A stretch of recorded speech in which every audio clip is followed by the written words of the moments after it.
అందరికీ నమస్కారం. ఆరాధన ఛానల్కి స్వాగతం. ఇప్పుడు జరుగుతున్న వారాహి నవరాత్రులలో వారాహి అమ్మవారి గురించి వినడం అనేది, వారాహి అమ్మవారి గురించి తెలుసుకోవడం అనేది మనకు అన్ని విధాలా మంచిని చేకూరుస్తుంది.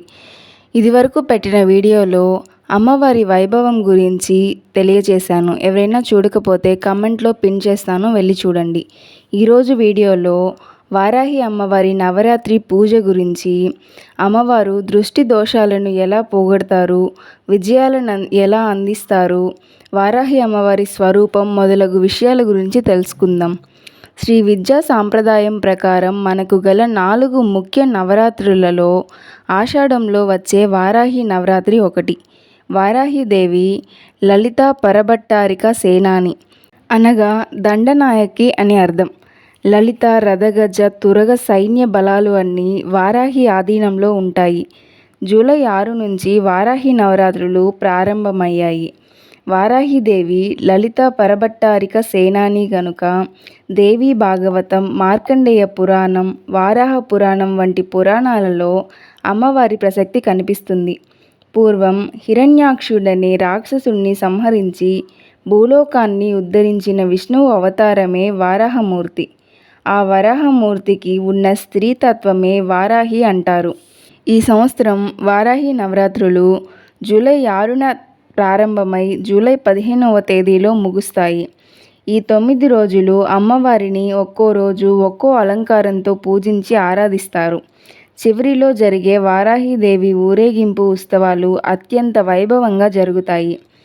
దృష్టి దోషాలు పోగొట్టే వారాహిదేవి అనగా ఎవరైనా జీవితంలో విజయ పరంపరలు సాగిస్తూ ముందుకు దూసుకెళ్తున్నప్పుడు అసూయపరులు దృష్టి దోషాలు తగలడం సహజం.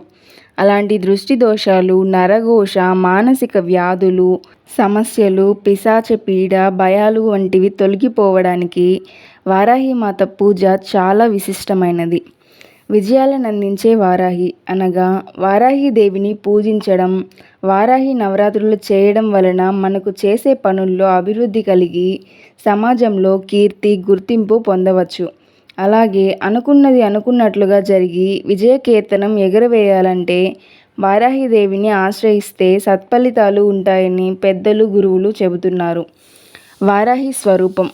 సప్త మాతృకలలో ఒకరైన వారాహి స్వరూపం ప్రత్యేకమైనది.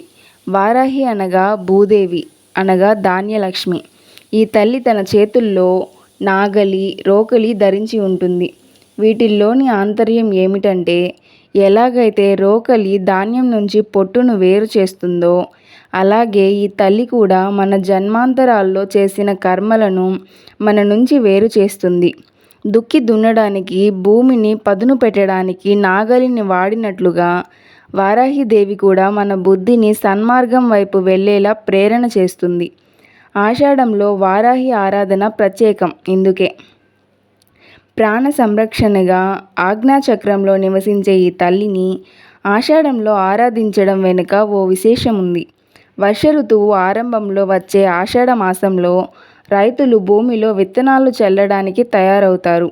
దేశం ధాన్యంతో సుభిక్షంగా ఉండాలని ధాన్యలక్ష్మి స్వరూపమైన వారాహిని ప్రార్థన చేయడం జరుగుతుంది. ఉగ్రం కాదు, శాంతమూర్తి. వారాహిదేవి ఉగ్రంగా కనబడినప్పటికీ తన భక్తులను కంటికి రెప్పలా కాపాడే కన్న తల్లి. ఈ ఆషాఢంలో వారాహిదేవిని ఆరాధిస్తే జీవితంలో ఎదురయ్యే అడ్డంకులన్నీ తొలగిపోతాయని, శత్రుభయం ఉండదని, జ్ఞానం సిద్ధిస్తుందని, దృష్టి దోషాలు తొలగిపోతాయని, శత్రుపీడలు ఉండవని భక్తుల విశ్వాసం. శివుడికే క్షేత్రపాలిక వారాహి. సాధారణంగా అనేక ఆలయాలకు క్షేత్ర పాలకుడిగా పరమశివుడు ఉండడం మనకు తెలుసు. కానీ మోక్ష ప్రదేశమైన కాశీకి క్షేత్ర పాలికగా వారాహిదేవి అవతరించి ఉంది. కాశీ పట్టణంలో అమ్మవారు నీలి రంగులో దర్శనమిస్తుంది. వరాహ రూపంలోనే 6 చేతులు, శంకు సుదర్శన చక్రాలతో, శిరస్సుపై చంద్రవంకతో ప్రశాంతంగా దర్శనమిస్తుంది. బృహదీశ్వరునికి కూడా క్షేత్రపాలిక ఈమె. కాశీకి మాత్రమే కాదు, తంజావూరులో బృహదీశ్వరుని ఆలయానికి కూడా వారాహిదేవియే క్షేత్రపాలిక. ఈ ఆలయంలో అమ్మవారు నల్లని రాతితో వరాహముఖంతో నిండుగా ఉగ్ర రూపంలో దర్శనమిస్తుంది. ఆ రూపాన్ని చూడాలంటే ఎన్నో జన్మల పుణ్యం ఉండాలని దేవి ఉపాసకులు అంటారు. పరమ పవిత్రమైన వారాహి నవరాత్రులను మనందరం కూడా భక్తి శ్రద్ధలతో జరుపుకుందాం. అమ్మవారి అనుగ్రహంతో సకల విజయాలను పొందుదాం. ఇంతటితో ఈరోజు వీడియో పూర్తయింది. ఈ వీడియో మీకు నచ్చినట్లయితే లైక్ చేయండి, షేర్ చేయండి.